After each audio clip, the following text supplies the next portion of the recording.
नमस्कार मैत्रिणींनो, हर्षवी चॅनल मध्ये तुमचं सगळ्यांचं स्वागत आहे।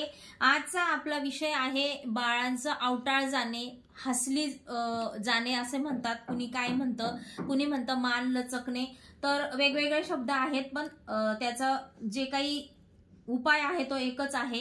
हे आपण जे मालिशला तेल वापरतो ते मी तेल हातावर घेतलेलं आहे। ज्या वेळेला बाळ खूप रडत आहे आणि आपल्याला समजत नाहीये ते कशासाठी रडतंय, भूक लागलेली नाहीये, गॅस झालेले नाहीयेत किंवा त्याला काही पेन दुसरं काहीच होत नाहीये आणि नुसतं रडत आहे, तर त्यावेळेला एक करून बघायचं, हा जो कान आहे हा असा ओढून बघायचा आणि कान ओढल्यानंतर जर खूप जास्त जोरजोराने बाळ रडत असेल तर त्याला समजायचं त्याची हसली गेलेली आहे, त्याचा अवटाळ गेलेला आहे। तर त्या केसमध्ये काय करायचं, अवटाळ गेल्यावर बाळाला सरळ झोपवून हातावर मी असं तेल घेतलेलं आहे आणि ह्या पद्धतीने मालिश करायची। अशी हातांकडे अशी ओढायची, हे अशी। अवटाळ का जातं की बाळाला मान व्यवस्थित धरता येत नाही, त्याचे मानेचा बॅलन्स त्याला व्यवस्थित पकडता येत नाही आणि त्यावेळेला बाळाला मानेला हिसका बसतो आणि त्यामुळे त्याची मान ही लचकली जाते आणि त्यामुळे बाळ खूप रडतं आणि त्याला खूप त्रास होतो। नाही तसं जरी नाही झालं तरी ते झोपून झोपून खडल्यासारखं होतं आणि बाळाला असं खूप दुखतं, म्हणूनच आपण मालिश करत असतो। पण जास्त करून जर मानेच्या जागेवर जास्त दुखत असेल तर ह्या पद्धतीने अशी मालिश करायची, जेणेकरून बाळाच्या हितल्या नसा मोकळ्या होतील आणि जे काही बाळाचा अवटाळ गेलेला आहे, जी काही हसली गेलेली आहे बाळाची, ती व्यवस्थित त्याचं दुखायचं कमी होईल आणि हितल्या ह्या नसा ह्या मोकळ्या होऊन त्याचं रडणं थांबेल।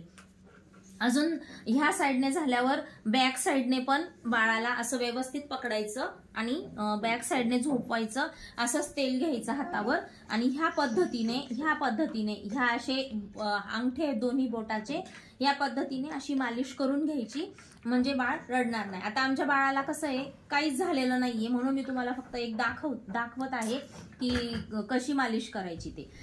तर तो रडत नाही आणि तुम्ही जेव्हा बाळाचे अवटाळ गेलेले असेल तेव्हा तो खूप रडेल।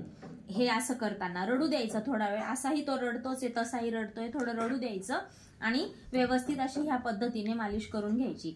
आपल्याला जर येत नसेल आजूबाजूला कुणाला विचारायचं, करून घ्यायचं, कारण तुम्ही जर डॉक्टरांकडे हा विषय घेऊन गेले, त्यांना जर सांगितलं बाळाचे अवटाळ गेलेले, त्यांच्या अभ्यासामध्ये त्यांना असं कुठेही शिकवलेलं नाहीये की अवटाळ जाणे आणि त्याला अशी चोळणे आणि त्याच्यावर काही उपाय आहे।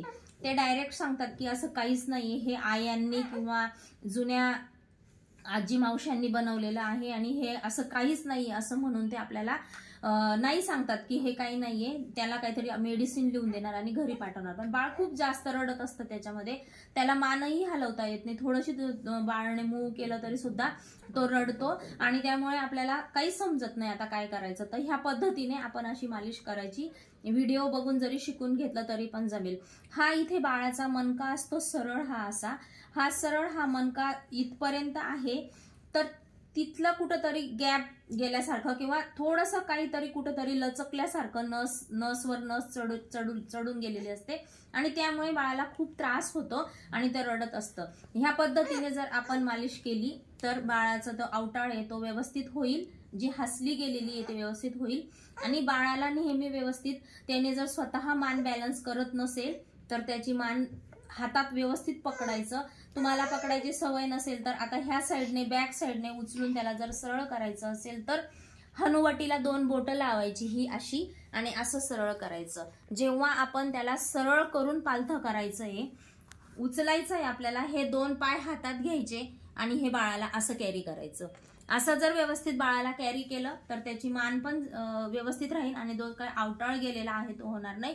सगळी मालिश झाल्यावर दोन्ही कान हे असे व्यवस्थित असे पकडून सरळ करायचे आणि ह्याप्रमाणे व्यवस्थित मालिश केल्यावर बाळाची हसली अवटाळ जे काही गेलेलं आहे ते व्यवस्थित होईल आणि बाळ व्यवस्थित हसू लागेल।